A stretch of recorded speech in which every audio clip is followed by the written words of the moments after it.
నమస్కారం. NM7 TV news కి స్వాగతం.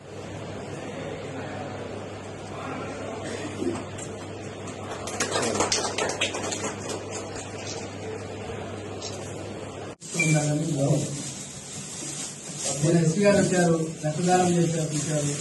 బడ్జెట్ చూసుకొని హెల్మెట్ చేయడం మంచిదే. మంచి హెల్మెట్ ఉంది.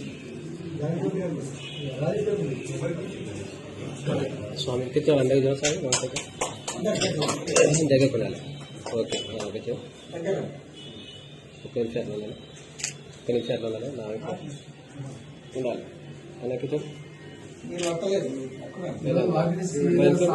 అంటే యావత్తు ఈరోజు ప్రపంచ మత్స్య కార్మికుల దినోత్సవం సందర్భంగా ఈరోజు అనేక కార్యక్రమాలు ఉదయం నుంచి చేపట్టడం జరిగింది. మత్స్య సహకార సంఘం ఆధ్వర్యంలో రాయగడ్డ నడిపి సంఘం ఆఫీసులో ఉదయం గుజరాత్ జెండాను ఎగిరేసి దాంతో ప్రారంభమైన కార్యక్రమంలో భాగంగా ఈరోజు ప్రేమ్ టైలర్ యజమాని నానమోని మన్యం గారి ఆధ్వర్యంలో ఒక సామాజిక కార్యక్రమం ప్రపంచ మత్స్యకారుల దినోత్సవం సందర్భంగా స్వయాన ఆయన కూడా మత్స్యకారుడే. ఒక మత్స్యకారుడుగానే కాకుండా గతంలో అనేక సామాజిక కార్యక్రమాలు, సమాజానికి ఉపయోగపడే కార్యక్రమాలు, సేవా తత్పరతో ఆయన అనేక కార్యక్రమాలు కొనసాగించిన పరంపర మనం ఈ మధ్యకాలంలో చాలా చూస్తున్నాం. అందులో భాగంగా ఇటీవలనే పోలీస్ అమరవీరుల దినోత్సవం సందర్భంగా ఈ బైక్ రైడర్స్ ఎవరైతే హెల్మెట్ ధరించకుండా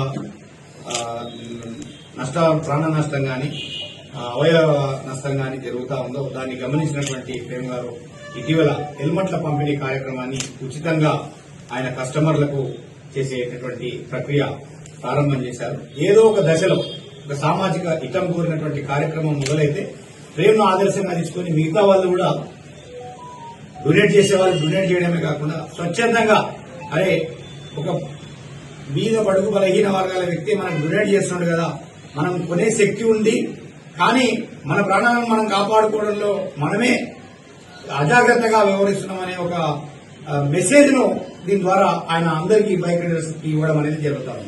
తద్వారా అందరూ కూడా హెల్మెట్ ధరించి మీ ప్రాణాలను కాపాడమే కాకుండా మీ కుటుంబాలను నిలబెట్టుకోవాల్సినటువంటి పరిస్థితిని మీ అందరికీ గుర్తు చేయడమే ఈ యొక్క కార్యక్రమం యొక్క ముఖ్య ఉద్దేశం. కాబట్టి అందరూ కూడా ప్రయాణికులు, బైక్ నడిపే ప్రతి ప్రయాణికులు అందరూ కూడా తప్పనిసరిగా ఏదైతే ఆర్టీఓ రూల్స్ ఉన్నాయో హెల్మెట్ పెట్టాలి, ప్రమాదాలను నివారించాలి అని చెప్పేసి ఏదైతే ప్రభుత్వం గాని సంబంధిత అధికార శాఖ గాని సూచించిందో మనమందరం కూడా ఆ నియమ నిబంధనలు పాటిస్తూ మన కుటుంబానికి రక్షణగా నిలుద్దాం.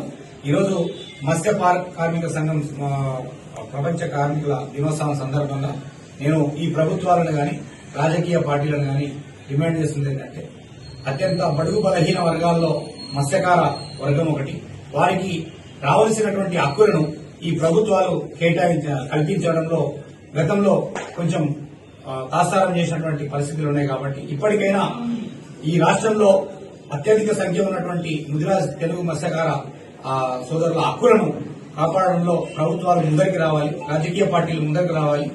అప్పుడే సామాజిక సమానత్వం సాధించబడుతుంది. కాబట్టి అన్ని వర్గాలు, ఈ సమాజంలో నివసిస్తున్నటువంటి అన్ని వర్గాల హక్కులను కాపాడంలో ప్రభుత్వాలు ముందుండాలని నేను కోరుకుంటూ, ఏదైతే తెలుగు మత్స్యకార కార్మికులు మొదటి నుంచి బీసీడీ నుంచి బీసీఏకు మారవాలని కోరుకుంటున్నారో, అదేవిధంగా వారి హక్కుల కోసం ఒక కార్పొరేషన్ ఏర్పాటు చేయాలని కోరుకుంటున్నారో అవన్నీ ఈ ప్రభుత్వాలు ఏర్పాటు చేయాలని నేను డిమాండ్ చేస్తూ ఈ సందర్భంగా మరొకసారి మత్స్య కార్మిక ప్రపంచ దినోత్సవ శుభాకాంక్షలు ఈ సామాజిక కార్యక్రమంలో నన్ను